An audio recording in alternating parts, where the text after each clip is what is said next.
सामना आहे ठाण्यामध्ये महायुती विरुद्ध ठाकरे बंधू. ठाण्यातच नाही पूर्ण महाराष्ट्रामध्ये ते दिसलं. काय वाटतं आजचा निकाल कसा असेल? तुम्ही लोकांना विचाराल तर जनमत ठाकरे बंधूंच्या बाजूने. आता ईव्हीएमचं मत काय येतं ते फक्त बघायचं आहे, नंतर ठरवू काय करायचं काय नाही ते. पूर्वी काय ना जोश असायचा, जल्लोष असायचा, भोंगे वाजायचे, सांगितलं जायचं.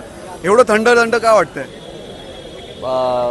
थंड थंड वाटते कारण का कसं आहे, लोकांना आहे ना तो पहिल्यासारखा जो हे असतो ना की हा उत्साह म्हणण्यापेक्षा आहे ना सगळं काही असं बरोबर असेल, सगळं प्रामाणिकपणे झालं असेल हा एक आतून विश्वास असायचा. त्यामुळे लोक असं भोळेपणाने यायची की बाबा नाही भाबडेपणाने की हा आमचा उमेदवार आहे, आमचा उमेदवार जिंकेल, आम्ही काम केलंय. पण आताच्या यंत्रणांच्या ज्या काही यंत्रणा एवढ्या बोगस झाल्यात ना त्यामुळे लोकांना मनातून तेव्हा उत्साह येत नाहीये.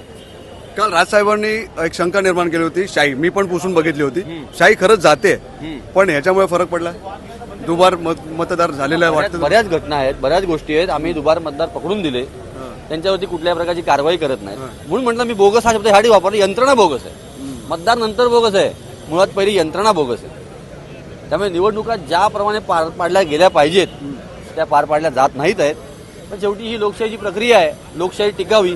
आम्ही तर लोकांना मतदान प्रक्रिया होत असताना सांगितलं होतं की कदाचित हे तुमचं शेवटचं मतदान असेल म्हणून मतदान करा.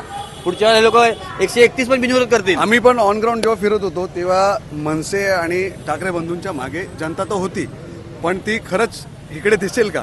कारण अटीतटीचा सामना झाला पाहिजे, महाराष्ट्राची जनता हे मान्य करत होती.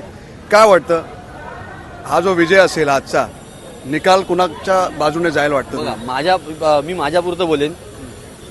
माझ्या प्रभागामध्ये प्रभाग क्रमांक 7 मध्ये उभाटा मनसे आम्ही एकत्र लढलो होतो आणि शरद पवार साहेबांची राष्ट्रवादी, म्हणजे तीनही पक्ष हे निष्ठावान लोक, निष्ठेची ज्या लोकांची पक्षांची ओळख आहे निष्ठा, असे कार्यकर्ते एकत्र होते.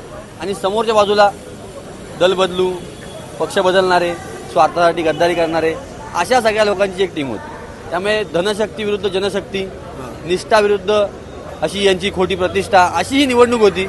आता लोकांनी त्यामध्ये आम्हाला चांगला आशीर्वाद दिला आहे हे आम्हाला माहिती आहे. आता ते ईव्हीएम मध्ये काय दिसतंय त्याची फक्त वाट बघतो. चला, पुन्हा एकदा शंका निर्माण झालेली आहे.